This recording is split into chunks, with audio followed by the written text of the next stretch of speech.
com muita alegria no coração, porque a gente não faz ideia da espiritualidade amiga que está presente nesse ambiente, e assim, a gratidão, o respeito e o cuidado que eles têm conosco. Então, a gente precisa nesse momento estar aqui com essa alegria, com essa paz, esquecer um pouquinho os problemas, as dificuldades lá fora e nos ligarmos a Jesus e a esses amigos que tão amorosamente estão aqui e preparar esse ambiente para cada um de nós. Então, vamos lá. Da espiritualidade agora, não acabou assim não, hein? Boa noite a todos. Boa noite. Agora sim. Legal. Que seja realmente uma noite de muita luz, de muita paz, de muitas bênçãos, e que nós rogamos a espiritualidade superior, aos nossos mentores, aos amigos espirituais que nos acompanham na divulgação desse trabalho, da divulgação da doutrina espírita, para que possa nos auxiliar e que nós possamos aí sermos o mais fiel possível àquilo que os nossos amigos espirituais nos orientam e também aquilo que nós preparamos para nessa noite. Então hoje nós vamos falar um pouquinho acerca do livro Memórias de um Suicídio, tá? O meu nome é Rose, eu sou mais uma trabalhadora em tantos da Seara de Jesus e fico muito feliz, verdadeiramente, quando eu tenho a oportunidade de retornar a essa casa, aos amigos, aos trabalhadores que tão amorosamente, tão carinhosamente nos recepcionam.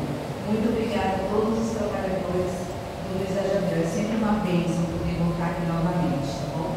Obrigada sempre pelo convite. Sempre que puder, eu vou voltar, porque eu já não sou convidada, viu, gente? Já faço parte aqui dessa seara.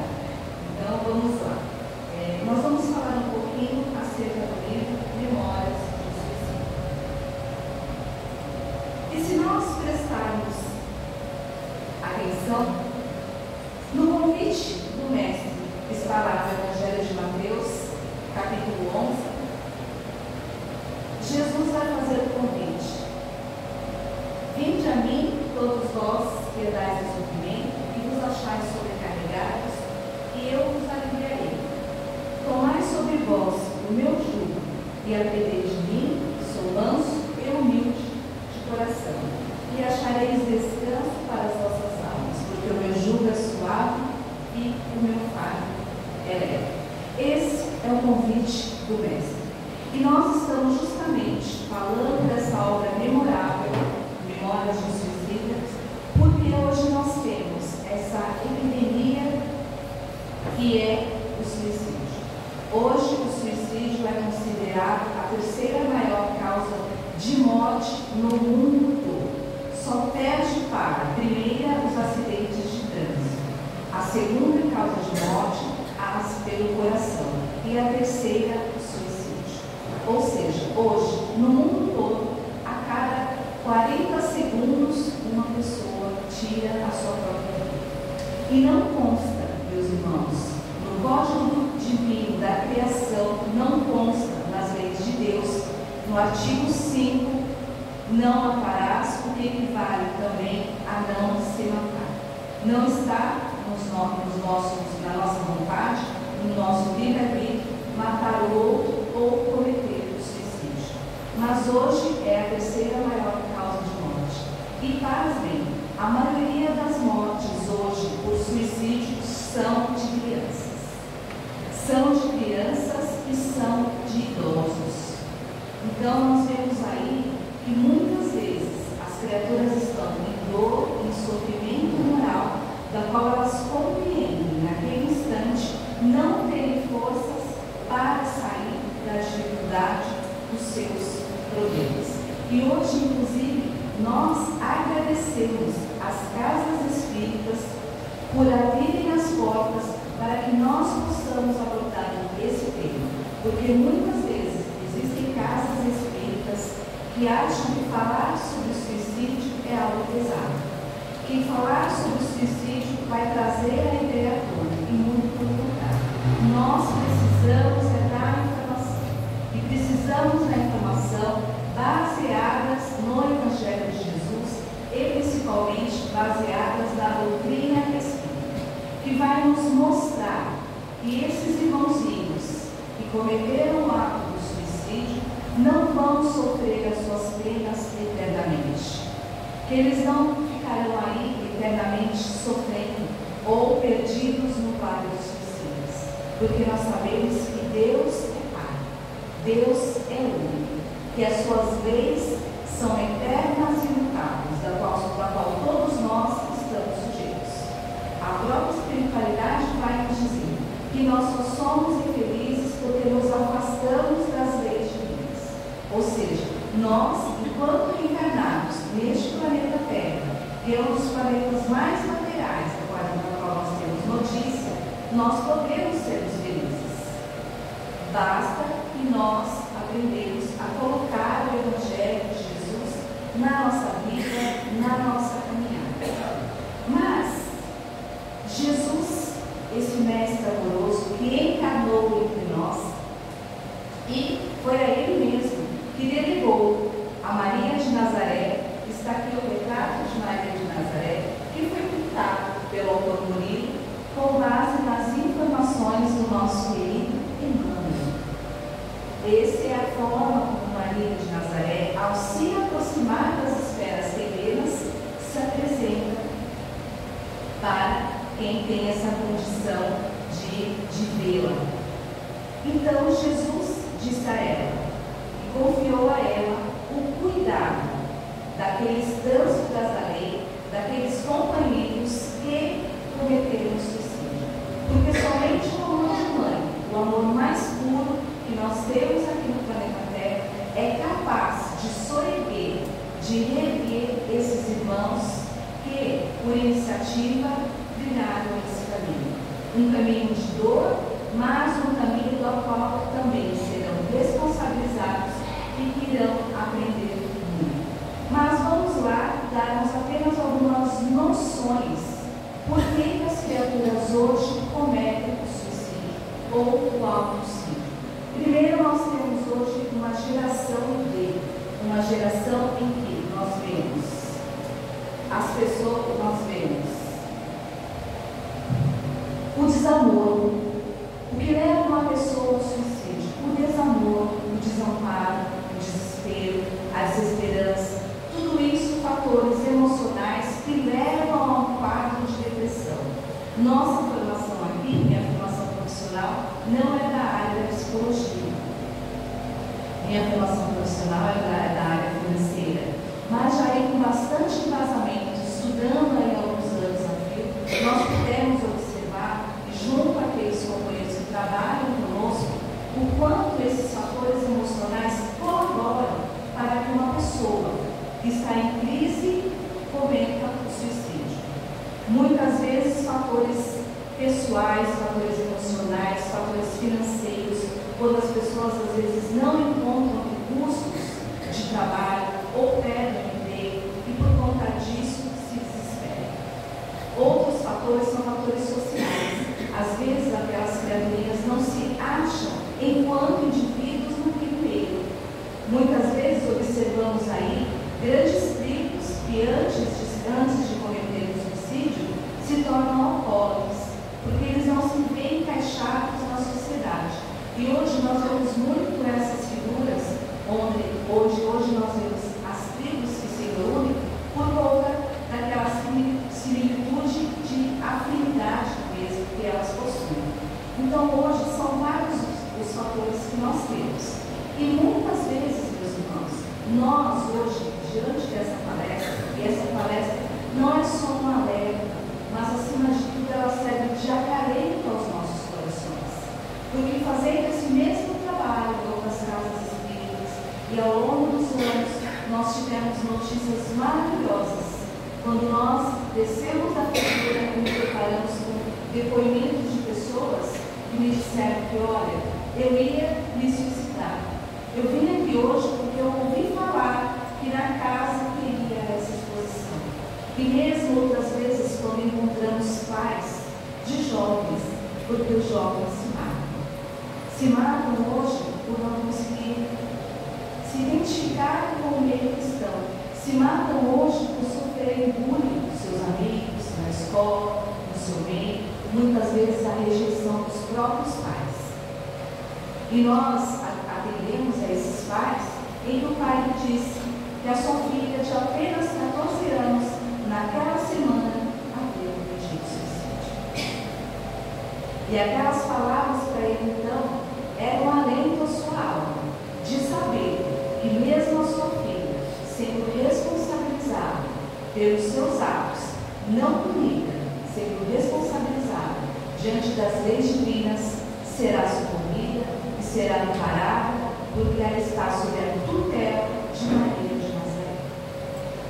Então hoje, quando nós observamos as pessoas, às vezes, que cometem suicídio, e outras pessoas, às vezes, vão dizer, mas por quê? Aquela criatura não tinha sequer motivos para cometer suicídio. Meus irmãos, nós não sabemos. Não sabemos o que se passa no íntimo de cada pessoa. Porque muitas vezes, aquilo que é fácil para eu lidar com alguns desafios, algumas dores, algumas dificuldades, não é para o outro.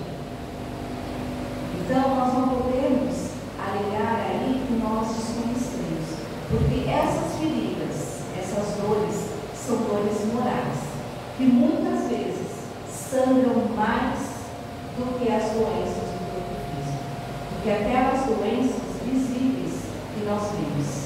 E outras tantas, quando esses mesmos companheirinhos, que algumas vezes tentam suicídio, e se dirigem aos hospitais, e lá, na maioria das vezes, meus irmãos, são maltratados pelos profissionais da medicina.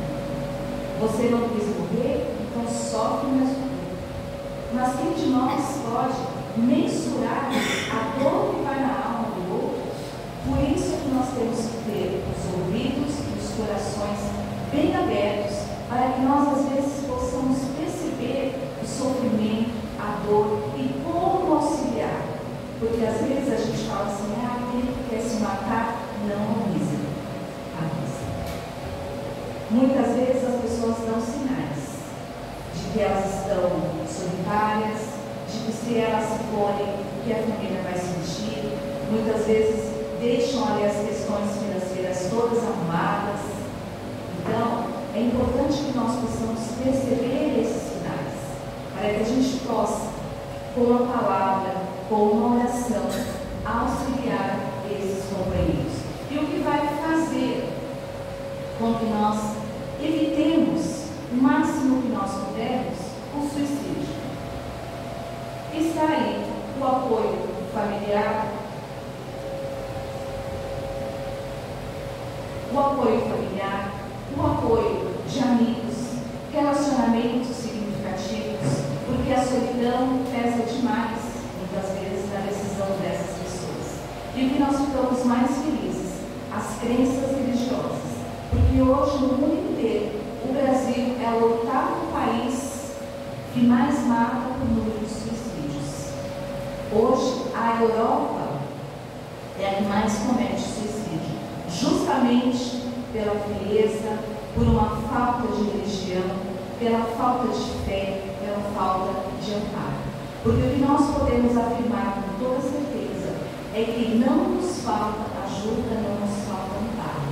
Porque a espiritualidade superior sempre está nos orientando, sempre está nos auxiliando. E a espiritualidade superior percebe os nossos pensamentos e as nossas intenções. E sempre manda ajuda, sempre mandam auxílio àqueles que têm ideação suicida. Mas eles respeitam o nosso livre-arbítrio. Então, quando essas criaturinhas, mesmo com toda essa ajuda, mesmo com todo esse amparo, partem de fato para o ato do suicídio, serão então responsabilizados.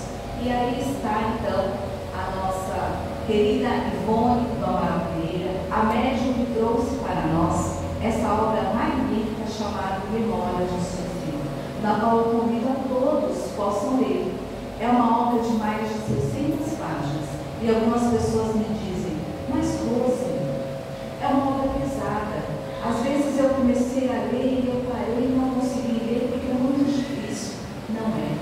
Nós vamos ver sim momentos de dor, momentos de sofrimento, que são as consequências do ato. Mas também nós vamos ver o quanto esses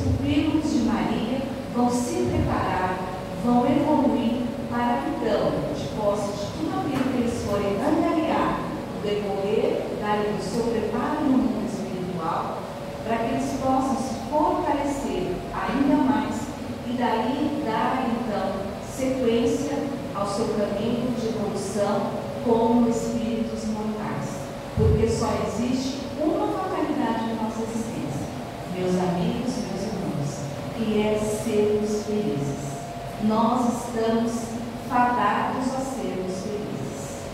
Experimentamos sim alguns momentos na presente existência, mas a felicidade verdadeira, que é a do Espírito, aquele que cumpre as leis divinas, dos espíritos de ordem superior, assim como Cristo, meus amigos. Às vezes nós observamos alguns falarem essa grande distância que existe entre nós e Jesus.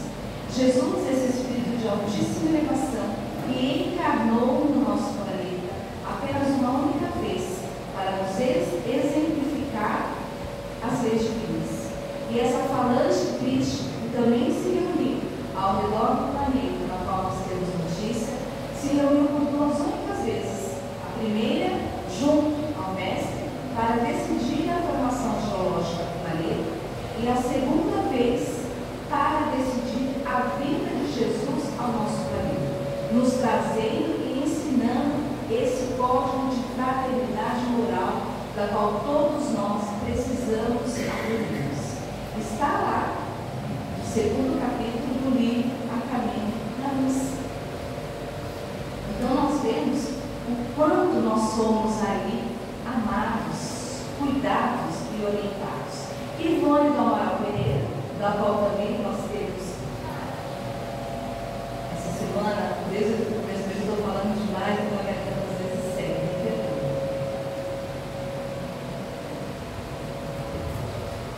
Ivone do Amaral Pereira, essa grande médium, às vezes pouco conhecida no meio espírita, trouxe essa obra memorável.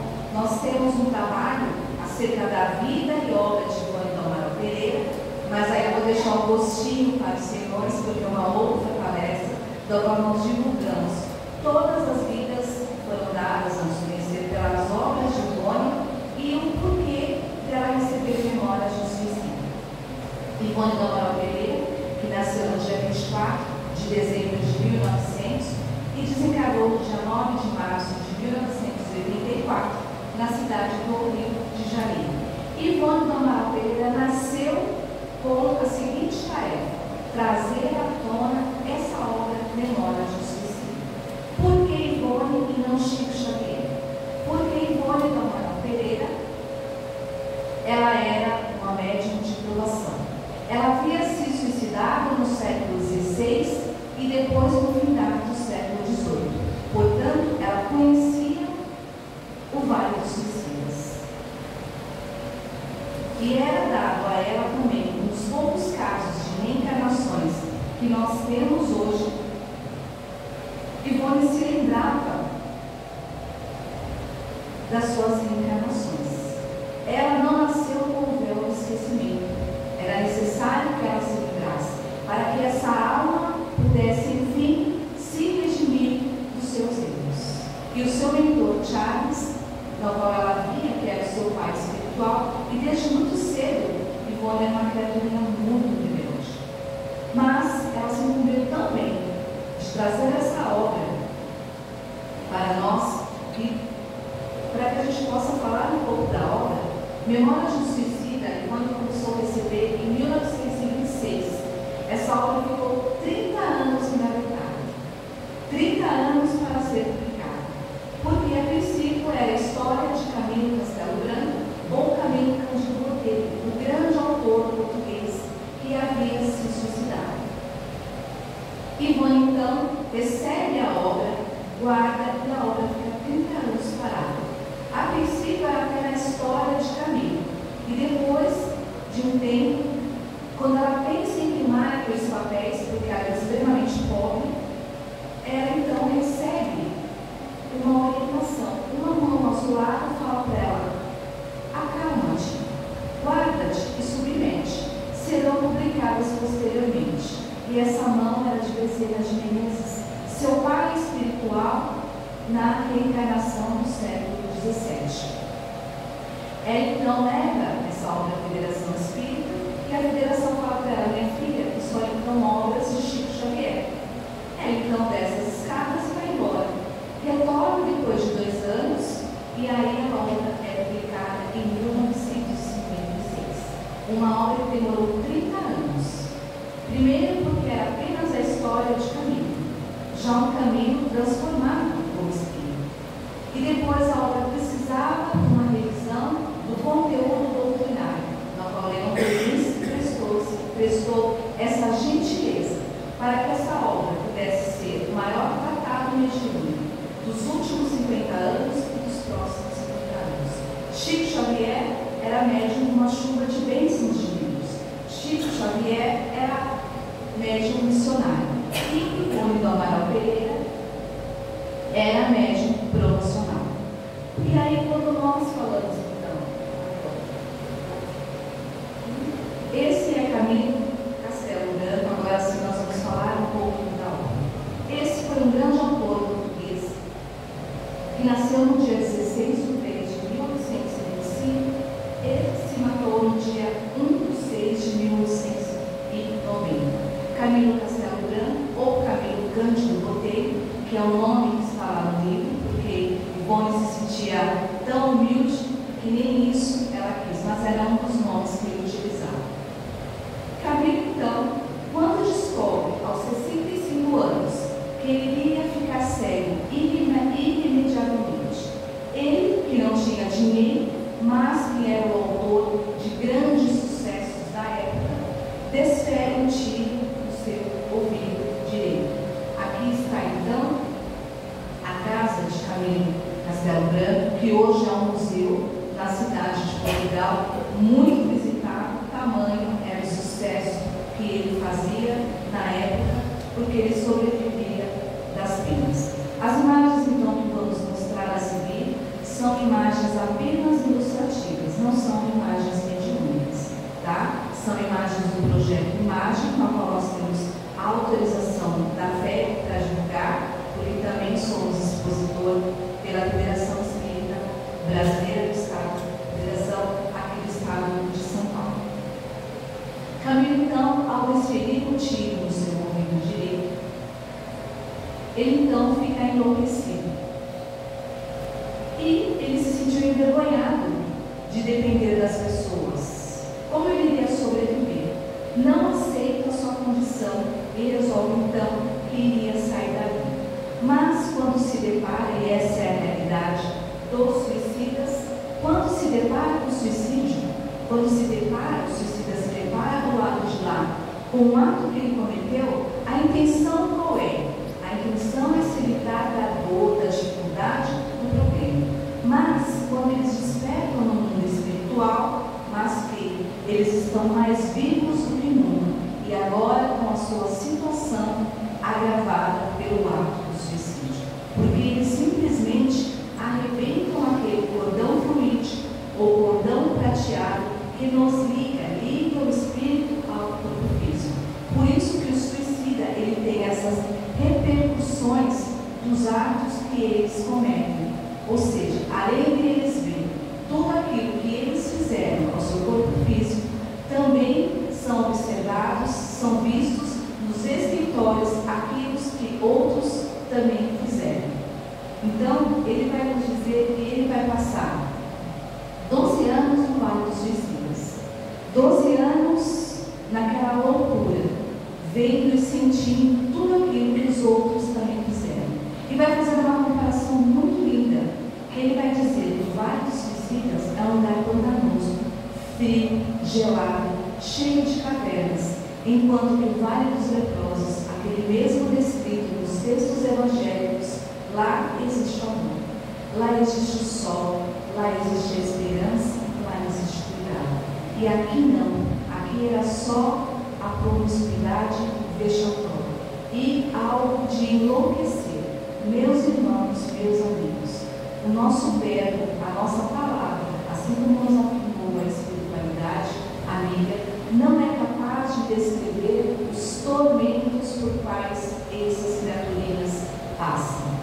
E após 12 anos no Vale dos Suicidas, ele vai falar que por lá passou uma caravana de milicianos, homens altos, mulheres, trajando uma roupa, um turbante e trazendo uma bandeira, uma flama ao vertente, escrita Legião dos Servos de Maria.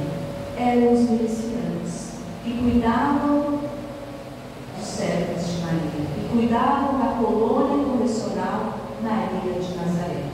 E então, naquele dia, quando estavam extenuados, cansados, desgastados, ele já havia então sendo destituído toda aquela repercussão do seu corpo espiritual, eles ouvem aqueles nomes chamando Mário Sobral, João de Azevedo, Belarmino de Queiroz, Jerônimo Silveira, Camilo Cândido Botelho. Era o socorro. Disse-nos que passou 12 anos no Vale dos Suicidas. Então eles são levados para a colônia correcional Maria de Nazaré. E lá, quando são levados, diante daquela imagem, eles temem, porque eles eram criaturinhas ainda cheias de vícios, cheias de falhas, criaturas rebeldes, mas tudo era preferível ao lugar que eles estavam, porque pelo menos ali existia o amor, existia o cuidado, e se deixam levar.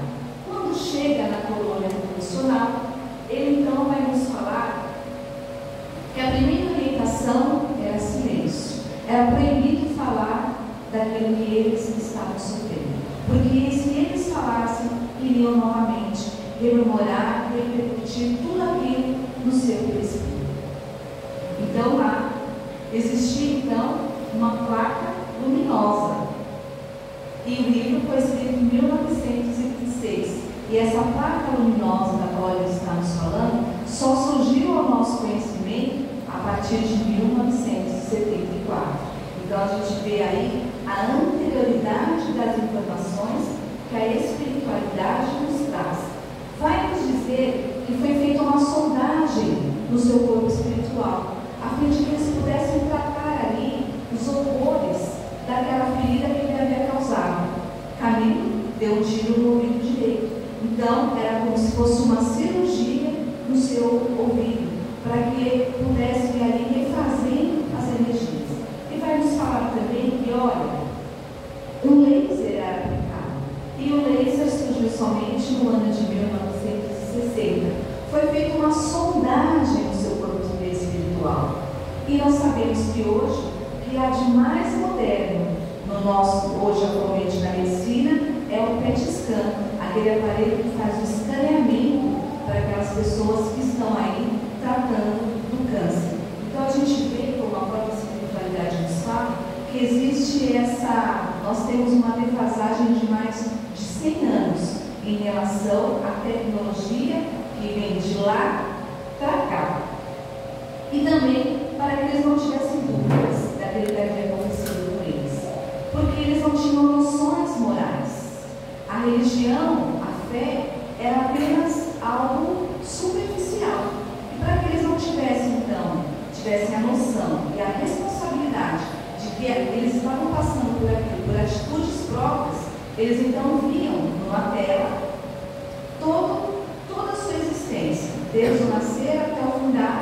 E aí então nós colocamos que a televisão foi inventada em 1932.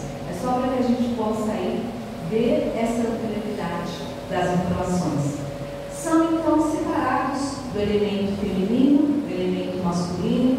Aqueles que estavam mais ainda em estágio um pouquinho pior do que eles se encontravam, eram destinados ao manicômio, eram espíritos dementados, a maioria desses que havia se cometido suicídio por meios ainda mais fortes, como aqueles que se atiram nas vias de um trem, como aqueles que saltam de um viaduto.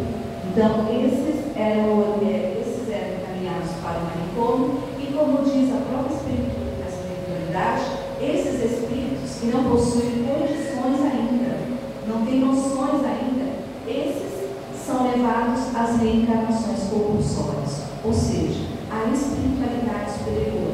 Por amor a nós, se afiançam da nossa reencarnação, tutelam a nossa reencarnação, encaminham esses espíritos à reencarnação compulsória. Porque somente o contato com a matéria física, sobre o véu do esquecimento, é capaz novamente para que eles possam refazer aí o seu espírito novamente e darem aí a sua caminhada. São trazidos, na maioria das vezes, aos centros espíritas. E não são todos os centros espíritas que conseguem, têm condições de cuidar dos suicidas. Tamanha é a energia que eles proporcionam. Energias, muitas vezes, e se alguém tiver na mesma faixa de vibração, podem enfermar uma criança ou um adulto. Então, esses espíritos, quando são trazidos aqui ao planeta Terra, a espiritualidade vai nos dizer que eles são colocados na natureza, como se fosse no nosso interior, ficam em barracas ao contato da natureza, para que eles não possam ter o convívio conosco por conta de nos enfermarmos. Mas são pupilos de Maria, já está sendo cuidado. Ou seja, nós não podemos dizer por aí que o Vale dos Suicidas é algo aurel. Estar no Vale dos Suicidas já está sendo cuidado, já está sendo amparado pela legião dos servos de Maria, pela Mãe de Jesus, porque o vale é todo vigiado. Então, somente aqueles espíritos que já expurgaram essas energias densas, essas energias materiais, que vão fazer com que eles sintam essa repercussão no corpo espiritual, quando eles já esgotam essas energias, já estão sendo prontos, já têm preparo para que eles possam, então, serem socorridos ao Hospital Maria de Nazaré. Então, esses irmãos são, sim, amparados, socorridos e trazidos ao contato dos médios, porque em contato com a materialidade, com o médium, ele vai realmente cair ainda mais a sua consciência daquilo que ele havia cometido. Se desesperam, mas são amparados, são cuidados. E após 12 anos no Vale dos Suicidas, mais 12 anos no Hospital Maria de Nazaré, eles vão agora estudar, vão ver lá, vão precisar reencarnar e vão ver lá a forma do seu corpo físico, como será. Assim também como nós não podemos dizer por aí, meus queridos irmãos, quando nós vemos algum irmãozinho com alguma imperfeição no corpo físico ou com algum transtorno mental, que aquela criatura possivelmente for um suicida, nós não sabemos. Somente Deus e aqueles espíritos que tutelam a nossa reencarnação possuem essa informação. Ivone do Amaral Pereira foi suicida por 2 vezes. Quando ela reencarnou, essa última reencarnação dela, ela nasceu num corpo físico perfeito, porém com várias questões íntimas a serem solucionadas. Nós não sabemos. Mas vamos alertar que, via de regra, vai existir sim, de acordo com aquele contexto espiritual, aquilo que o corpo, que aquela experiência daquele corpo precisa passar, o espírito precisa passar através daquele corpo físico, para que eles possam aí se adiantar. E vão mostrar as formas. Não vai ser aquela forma belíssima, como nós vemos no livro Missionários da Luz, em que tem aquele exemplo maravilhoso dessa máquina maravilhosa que é o nosso corpo físico. E após 12 anos, então, no Hospital Esperança, esses amigos, então, vão estudar, porque era necessário estudar. Vão estudar Gênesis planetária, pré-história, evolução do ser, as faculdades da alma, reencarnação, medicina psíquica e todos os outros assuntos. Por que isso, gente? Para que eles pudessem angariar ainda mais noções do Evangelho, noções morais, a fim de que, ao reencarnarem, diante das dificuldades, eles não sucumbissem novamente. Portanto, dificilmente aquelas criaturas que cometeram suicídio em alguma reencarnação vão fazê-lo novamente, porque já estão preparados. Mas nós sabemos que existe o livre-arbítrio, mas não falta ali as noções do Evangelho. Esses mesmos amigos, portanto, vão fazer alguns cursos com vários orientadores,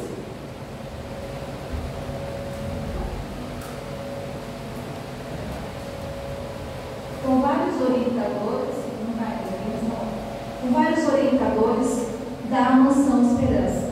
Ou seja, a nível de Silas é aquela criança que Jesus abençoou, que tem a forma adolescente.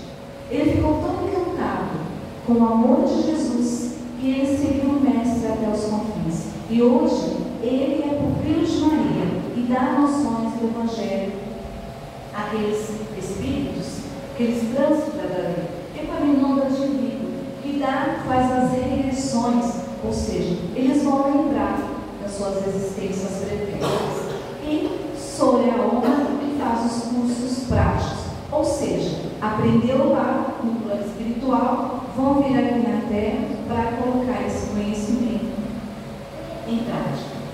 E toda essa epopeia divina que eles vão aprender. E aí, meus irmãos, para que a gente não se delongue muito mais ainda na história do tempo, ele vai nos falar então por que ele havia ficado cego. No tempo de Jesus, passava por aquela região um homem que nascera acima dos braços, um homem feio, torpe, maldoso.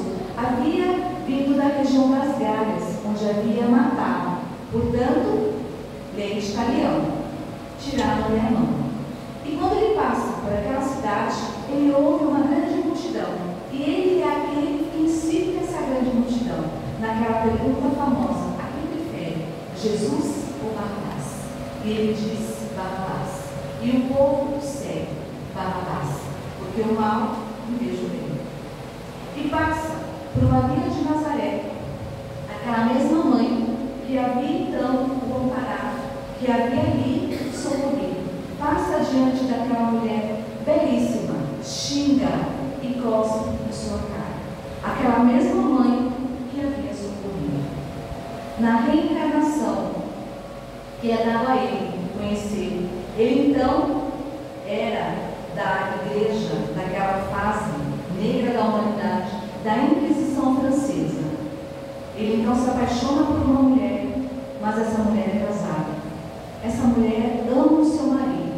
E ele então, invejoso daquela situação, manda cegar e quebrar todos os ossos e todos os dentes do seu esposo e entrega para ela novamente o seu marido. E quando ele reencarna como Camilo, está aí então a sua expiação. Ficaria cego. E somente passados 52 anos no mundo espiritual, quando ele, em uma conversa com um dos seus companheiros, Mário Sobral, que além de ser homicida, era suicida, porque havia se matado e matado a amante, quando ele vê Mário Sobral, que renascera com apenas um corpo físico, sem as mãos e com grandes problemas na garganta, quando ele vê esse irmão, ele então fala: mas está aí um farrapo humano. E a espiritualidade diz: não, meu irmão, esse está pagando à vista aquilo que ele mesmo se comprometeu a fazer. E diante dessa cena, então, Camilo, no plano espiritual, após 52 anos, decide reencarnar. Iria reencarnar em Portugal. Ficaria cego novamente aos 40 anos. Desencarnaria aos 60 e seria médium de cura. Ufa, aí o progresso. E dessa obra memorável de Ivone do Amaral Pereira surge para nós porque Jacques Fanchon, um francês que havia lido a obra aqui no Brasil, se encantou pela obra e disse a Ivone que ele faria um trabalho de auxílio, um trabalho de prevenção ao suicídio. CVB, Centro de Valorização da Vida, onde temos muitos voluntários treinados para fazer essa ausculta da alma, ouvir aqueles que estão em dor e sofrimento moral através do telefone 188. Convido a todos os irmãos, irmãs, senhores, senhoras, que possam ler a obra e que possam levar adiante tudo aquilo que nós falamos nessa noite. Todo esse trabalho magnífico que a espiritualidade nos honra, nos prepara para fazermos, para levarmos essas palavras adiante. E que possamos nós, meus irmãos, a sermos verdadeiramente aqueles espíritas que, de fato, levam o Evangelho, levam a palavra e levam o consolo. Porque o verdadeiro Evangelho de Jesus não está nas páginas. O Evangelho de Jesus está na vida do Mestre, a fim de que nós possamos observar aquilo que está na vida de Jesus e não está na nossa, aquilo que está na nossa e não está na dele. Que possamos nessa noite, com uma profunda gratidão no coração, rendermos esse preito de luz e de amor a Dona Ivone do Amaral Pereira e a Camila Cândido Monteiro. Muita paz